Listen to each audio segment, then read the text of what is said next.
Ассалаумағалейкум. Достар, жігіттер, қалайсыздар, амансыздар ма? Мынау менің қарлығаштарым. Кәдімгідей өсіп қалыпты. Ұшуға дайындалып жатыр. Құдай қаласа ұшып кетеді. Осы жерде 4 балапан болу керек. Немесе 5 балапан. Тез өседі екен.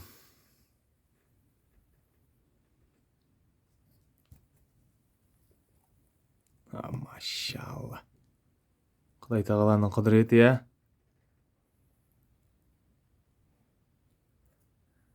Менің қарлығаштарым.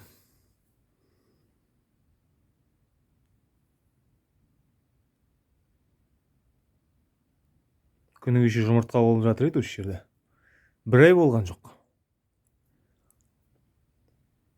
Тек момент жарып шықты.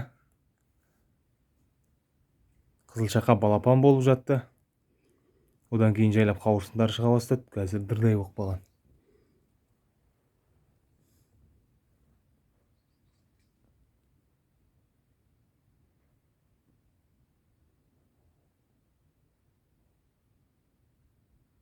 Шиқылдап ауыздарын ашасын еді, қана.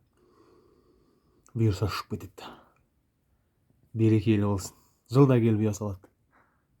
Сіздердің де үйлеріңізге, шаңырақтарыңызға осылай келіп, жылда қарлығаш ұя салып, балапан шығарып, өздерінің ұрпағын өрбітсін. Бұл да бір жақсылықтың нышаны деп білем. Қорамыз малға толсын, үйіміз жанға толсын.